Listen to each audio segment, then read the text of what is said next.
Welcome back, everyone. Today's rapid reaction is brought to you by Letdown. Letdown. When other shows lift you up, we keep you in the dark. But before our rapid reaction to episode 5, Tel'aran'rhiod, if you're new to this channel, hit the like button, give us a subscribe, and tell us what you think down below. Now, Sven, how many cutscenes were there?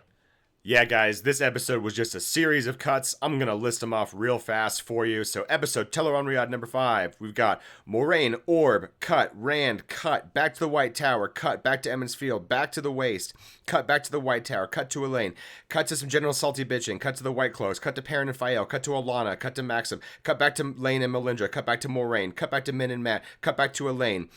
Cut back to Elida, cut back to Alana, cut back to Alana and Perrin, and Maxim comes back again. Cut to the Rand scene, cut to a dream sequence. Done. That is all what happened in that season, that episode. So few things happened, so many cuts, so little achieved, so much darkness, so much that I couldn't even see what was going on because everything was filmed at night without proper lighting. In frantic cutscenes. Gosh, guys, if you can't tell, this was not my favorite episode of the season. Actually, in fact, I think, reactionary as this is, I think it may be the worst episode of the season. And it's so disappointing because episode 4 was so promising. They got it right. It was great. Lifted right from the book. That's all you need. That is the formula to write a good episode.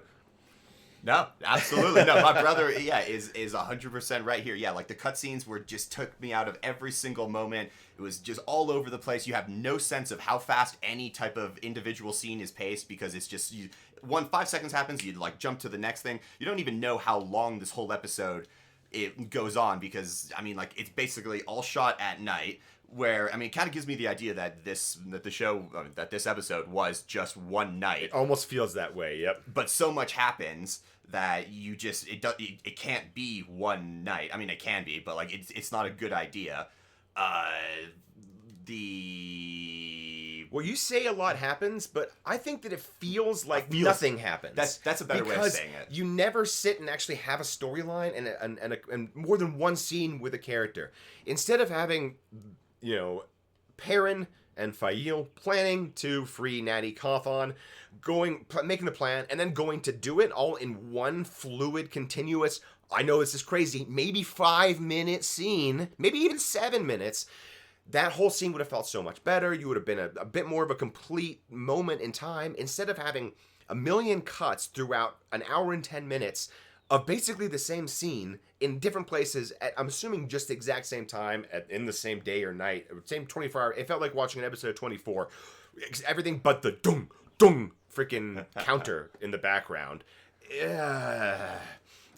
Yeah. Sorry for the groan. No, yeah, but you are right though. Yeah, so much happens, but absolutely nothing really happens. This was an episode more of filler, minus just a few little parts, like Perrin rescuing the Cawthorn children, finding out that Natty was burned alive, which I don't understand because Valdo would have tortured her for a lot longer to get more information. He just wouldn't have just suddenly lit her up like a tiki torch. We already know that that's what he would have done because in the first season, he takes some great pleasure in showing us some torture action, some cutting off hands. He likes to torture Perrin in front of Egwene so to debate her into using the one power. He's obviously no stranger to torture. He loves to burn things, and I know him from this show. He would want to make this a spectacle. If you're going to burn the witch to bait Perrin and get revenge on the witches, you're going to do that as a spectacle so that the entire area of the Two Rivers knows about it. So you're setting this tone. You're making an example. If you do it at night anonymously, you're not even the Ku Klux Klan. You're just kind of... Yeah, I think he would make a spectacle of it to draw Perrin out more. Yeah, absolutely. The best part of this episode, in my mind, is what happens in the tower, specifically Varen using Adelius as bait. Well, Varen and Suon and Leon to use Adelius as bait to get Elida into the 13th depository because they're not sure if she is a Black Aja or not. And then although Swan sounds like she really wants her to be Black Aja because she was, I will get the truth and then I'll have her head. Yeah. It's like, okay, which is pretty apropos if you reverse the thing, being like Elida not necessarily thinking that Suon is Black Aja, but I will get the truth from you. Yeah. And I will that's do it my way. Exactly what she does in the book as well. And I was pretty surprised with the tone difference in Elida between the last episodes where we were introduced to her, where she actually came across as a somewhat sympathetic character, a little bit at least, like her grievances could be understood, especially from an outside perspective. This episode here, it starts out with her being incredibly disrespectful to the Amyrlin in her study, which I don't think the Amyrlin in general, but Swan in particular, would have stood for. I know this Swan is a little bit less of a file-tongued, like whip cracker kind of person, but still, the massive lack of respect. Calling her river trash. As far as I know, the Aes Sedai never were really classist. In fact, they were the opposite of classist. They make a point of making sure that Elaine is not allowed to brag or talk that she is the daughter heir of Andor. She has all the same kind of nonsense duties that all the other novices have to do, all the same cleaning and the same kind of punishments and the same food and the same sparse bedchamber, all that stuff. So to have Elida, be instantly classist, I never got that impression. Elida has plenty of other reasons to be against Swan. Just ideologically, I don't think you needed to bring this weird, classism into it. So no. I thought that was a weird tonal shift, and it kind of detracted from her character a little bit. Yeah, but Elida did, though, when she dismisses the novice who was helping Adelius up the stairs, that was perfect, Elida being like, perfect. If you don't think I will switch the hide off of you, girl. And I did that's straight up her. And I really liked her going into the 13th Depository, and then just straight up cutting, I think it's Joya's throat. I think so, yeah. Whichever the black yellow sister is, dark yellow, however you want to say that. Dark friend sister, black Aja, from the yellow originally. She gets her throat slit. I forget her name. Yeah. Not the bald one. Yeah. Yeah. The bald one just gets tortured and actually then stabbed by a gray man. Which again, that's a great way to show that Joya and Amiko are in fact dark sisters. If there was any doubt, the gray man ostensibly coming to silence them is good. Elida surviving that, so that's interesting that now Swan saves Elida, admits that they laid that trap, but of course they had no way of knowing there'd be a gray sister. Although Elida may think that, this was all planned and the gray man was your fault too. Who knows? But this is setting up another interesting dynamic between the two of them, because she wakes up to seeing Swan healing her after a gray man came to kill the dark sisters. Interesting I could see development there. I could see her spinning that around in the next episode, being like, this proves that because they came in at the right time, this cannot be a coincidence. So I could definitely see them, using that as whatever stepping stone they need to. You brought up an interesting point, though. Why hasn't the Sicarnan been stolen already? Because, Moraine just is flippantly chilling with it. Yeah. Playing with it. Literally, the episode. Yeah, playing with it. Yeah, playing with it. And, I mean, I know they're in the Aiel Waste, but we know, at least book-wise, we know of at least one dark friend who has been shown, Melindra, and it's not a far stretch and Lanfear is already keeping an eye on Rand, so no way in hell that she doesn't know that the Sicarnan is with Moraine. And in my mind, if I was Lanfear, I'd be like, all right, fuck it, I'm taking that thing right now. But, and not. Lanfear isn't sure that Rand kept the Chosen Call in the books either. That's why, and he also has some really cool wards that she can't fuck with or doesn't choose to or doesn't see or however it works. But he actually does keep them hidden very well for a long time. So clearly it works. Yeah. She seems very, very blasé about it. It's the most powerful object of the power that she's ever going to have come across. Anyone will have ever come across in her lifetime and in millennia previously.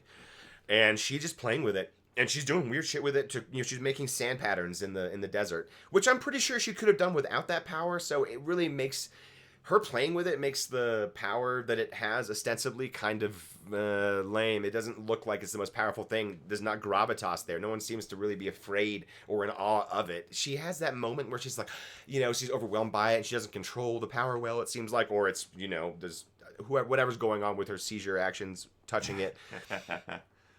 Yeah, absolutely. And then Alana, at the end, when Alana gets, turned into a pincushion by the White Cloaks multiple times, Maxim comes at the right time and saves her. He may or may not get stabbed. I'm not 100% sure because everything was shot in the dark, so it's really hard to see. Perrin gets stabbed a couple times. Faliel has to save him. Everyone gets fucking stabbed a bunch in the end, yeah. Yeah, everyone is just getting stabbed, and to no real good reason, why.